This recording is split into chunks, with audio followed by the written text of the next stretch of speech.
Hey guys, I'm Eddy Vilar from Columbus, Ohio, and today I'm here to leave a review for some headphones I bought just about 6 or 7 months ago from 64 Audio. Here's what they look like. Ended up getting this bluish color to go with my glasses. But I don't normally do these types of tutorials, reviews, whatever you want to call it. I'm never in front of a camera, so this is kind of new to me, but bear with me. I've always wanted to leave a review about these, but I didn't want to rush into an analysis just off of a few weeks of doing things with it. So I've given it about 6 or 7 months to really put it to its paces and see what it can handle and what I've noticed it produces, both uh, in a musical performance environment and an audio engineer environment. Um, I'm mainly leaving this review as well because I am a professional drummer and I'm also an audio engineer. I do audio engineering right now as a living. So I have two kind of perspectives on the pros and cons of these specific headphones. So let's get started with it. For me, I'm a drummer first, and that's kind of where my heart's at. So I was very excited to see what kind of benefits I'd get from custom molded in-ears like this. The biggest perk I noticed, obviously, was frequency response. I'm using, in particular, the A6 custom in-ears where they have the Apex module. Uh, it's supposed to help you with ear fatigue and things pertaining to that. And I was really excited because the first time I kind of bashed and like played aggressively hard during a gig, I never had ear fatigue. Normally I could be 20, 30 minutes in if I'm in one of those modes where I'm really hitting hard. And my mix is getting louder and louder, like most people's do as the gig goes on. And the next thing you know, your ears are ringing maybe just a little bit, and the fatigue causes high frequency loss, and it's just collateral damage from there. You start boosting the highs and turning everything up, and you just can't win. Now, I will say, this has made me very, very happy, as I discovered it does not. I'll put it this way, ear fatigue is no longer an issue. I can play 2, 3 hours with ridiculous volume levels and not leave with a ringing ear. Like, I had never experienced that in all the years I've been drumming. I've been using in-ears and headphones for like, I don't know, 13 years, maybe something like that. So I'm very used to what the experience is normally like, and that's all I knew of it. So when I had the opportunity to get custom molded in-ears, I was like, yeah, let's try this. Let's figure this out, see what it produces. So the biggest benefit I've noticed as a drummer is the ear fatigue part. The second most important part is the frequency response. Um, as I said, I'm an audio engineer for a living, and I do live, broadcast, studio, and a little of everything. My primary focus is running monitors on stage. So in-ears is a must, and so hence why buying headphones like this only makes sense. The A6s kind of have like a low to high contour, shelving down towards the highs. And the benefit of it is, and most people never really kind of look at it this way, you need a byproduct according to the needs of your environment. So in this case, our house EQ and what our boss is used to hearing when he preaches at the church is more of a, muffly is not the word, but more of a low end emphasized mix. So it's got a lot of body. The highs are just very smooth. So instead of a flat EQ curve or even one that tends to be brighter, like I hear in most venues I've been in, it kind of goes the opposite. It helps mics not seem so harsh by taking care of that at the front end, even if it's just a 2 to 4 dB slope, if that, starting in the sub frequency range. And what I like about these headphones in particular is that that's exactly the EQ curve. So it was kind of like a no-brainer. I had recommendations from professional touring drummer friends of mine that the A6s were the way to go, especially for drums, at minimum, because obviously there's higher drivers and some perks to going that route. But for us, tonality is very, very important. And since we knew our boss uh, and our pastor, which preaches with in-ears, was going to use something that is, you know, very isolating, we needed to ensure that tonality wise, he's experiencing something as similar as possible to the front of house mix. So this was kind of like a no brainer. Going back to drums, though, what I love about it is that it emphasizes the low end. So once again, on stage, people aren't always so eager to boost extensive amounts of low end, especially if they're interacting with both wedges and in-ears, because the EQ can kind of be a little too much. Like if you're wanting a lot of 50 hertz punching on your kick drum, and let's just say for whatever reason it doesn't work on the wedges and it comes across as too excessively low, too much low end, basically. Then this kind of helps you. It's almost like it's like a pre-EQ giving you that tone you'd want from drums if you were given a raw source. So even at home, behind me is my home studio, and I record drums here a lot. And what's beautiful about it is, while it may not be the most flat, natural response because it's accentuating the low end, it gives me the slightly more exaggerated low end as if there was already EQ engaged, especially on my kick mics, floor toms, and even toms, because that low bump goes relatively high, more towards the low mids. So I love it for that reason. So my kicks are already kind of larger than life, and it helps my tracking experience be more exciting and basically enjoyable, which is always a plus as a drummer. I'm trying to think of other things to focus on. The biggest thing, audio fidelity wise, is that, like, I don't experience any driver distortion or anything like that. That's a huge game changer for me. I've been in many studios where I work. We use Genelec speakers, pretty high end stuff. So I'm used to very clean, very transient, very fast, focused speakers that are basically no joke. I mean, it's stuff that really reveals detail, and when it comes to mixing, that's obviously very important. What I love about these is that they give me a very similar vibe. I wouldn't say it's like experiencing literally a speaker, but it's very, very close. Like, it feels very organic and very open. It doesn't sound like you're just in this swallowed tunnel like some universal headphones I've used.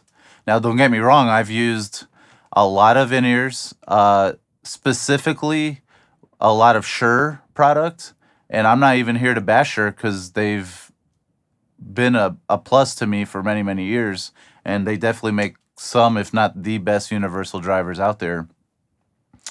But that depends on your preference and the model you're using. Now, I've used all the models other than the very new one, but the 215s, the 315s, the 425s, and the 535s. 535s is what I used primarily for mixing and drumming for the last 2 years, and that was nice. Tonality wise, they're all very different. The 215s are single driver, so they're very they can kind of sound distorted. They're not as clean because they're trying to produce a full range sound but can't really do it effectively, in my opinion. But you're getting the benefits at a very, very low price of isolation. I'll put it that way. There's not a lot of low end at all, so it's kind of like you may need to EQ it in, but you can't go wrong for $100. Then you got the 315s. 315s are more of a personal favorite as far as a balanced tone. It's not that it's more than one driver. If I'm not mistaken, it's basically a tuned low port frequency area. So it's just contouring it to make it sound fuller. It's kind of like what the 215s could have or should have been. So that's something to think about. The 425s, and I know this isn't a Shure review, but I know these very well, so I'm just kind of explaining the differences between the two. The 425s, they're now dual driver. So yeah, the lows and highs become cleaner. I feel less distortion, but it becomes smiley face to me. You get the highs, you get the lows. I hate to put it this way. It just reminds me of like a Mackie speaker or even a Mackie mic pre. They tend to be super smiley face, papery highs, tubby lows. From a high quality standpoint, sometimes it's just frustrating. And then 535s, which is their triple drivers, once again, gets even cleaner. lower distortion. This one is a more neutral headphone, other than the high. There seems to be a high mid bump. So I think what it's great for is like when I would play drums with it. There's high. You can really hear like the slap of the head, the tom heads, the snare head, click, the beater, kick beater. It's just, you can't go wrong with it. The downside of it is because of that bump, it's accentuating the high mids. It kind of starts masking the low end that it did have when you were using the 315s. So I find that I can never be satisfied with the low end. Floor toms are just never large enough for me. Even with adding some EQ, something about it that I wasn't a big fan of, but still a great headphone, and I used it for several years. Yeah, so moving forward, the point is this: even if one of those headphones happened to work tonality wise, which they didn't, these 64 audio, the Apex module, I'm sorry, it's a game changer. If you look at the history video of the first in-ear ever made, the gentleman who made that, and it's on 64 Audio's website, and then designing these, because while he changed the world with the whole in-ear monitor system, he also was kind of responsible for a lot of hearing loss around the world, because there's nowhere for all that pressure to go. Literally, all that airflow is just going between your eardrum, and the speaker coming out of the in-ear, going back and forth. And over time, it only makes sense that you're going to get ear fatigue, because it's like bombarding your eardrum with pressure that can't go anywhere but back to it. This Apex module, it's just genius. I can't explain it. I don't have a lot of experience with other custom in-ears, but I've seen a lot of professional artists that have transferred over to 64 Audio just because that feature alone, game changer. I mean, if these people are doing 1-2 hour shows straight through with very high energy, and they got blaring kicks, snare, bass, electric guitar, and we're just talking full out rock show, you're going to hurt your ears. It doesn't take very long before you start getting some ear fatigue. But these have really changed the game for me.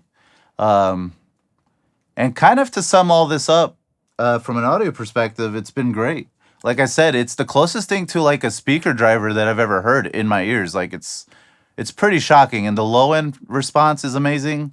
I find that I hear the subtleties of even 50, 60 hertz on a kick drum like I've never heard before. I have heard many, many headphones, like I said, and sometimes even with a speaker, I can't hear it the way I hear it on these. And with most home studios like mine here, this isn't a very big room, and there's always problematic areas, even under 80 hertz as a whole. Whether it be the room kind of like choking that, not developing that full frequency range completely, or just kind of me having to mix in a spot that doesn't really, maybe it's like a null and it's like an empty spot. The low end doesn't really hover there. It's maybe being canceled out where I'm sitting, which in this case it happens to be. I'll tend to walk the room and listen to the low end in an area that is a little fuller sounding. Obviously, I'd lose maybe some high end there, but I'm there to literally listen to the low end. These headphones, though, have changed the game for me when it comes to mixing even full songs, full albums. Because, as my voice cracks, because I hear the low end so cleanly without any room reflections that I can literally surgically cut, boost, do whatever I need to the low end and know it's going to be crystal clean anywhere else I hear it.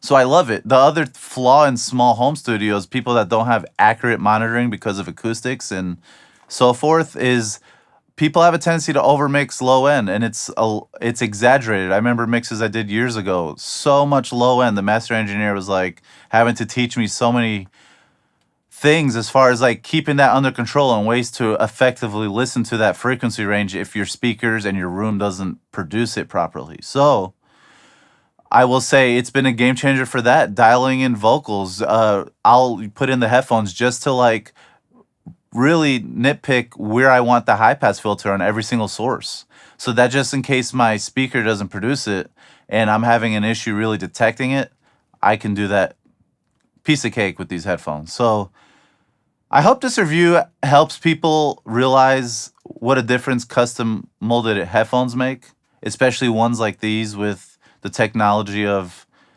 relieving pressure from the eardrum. It immediately hits your eardrum, comes back out. Genius 64 audio. I mean, there is nothing like that. That's it, guys. I'm excited to own these. I'm excited to one day go up to the 12 or 18 driver and try those. I'd love to have a perfectly flat frequency response so that I'm literally mixing and hearing exactly how it should sound. So guys, don't hesitate to pick up a good pair of headphones, especially 64 audio.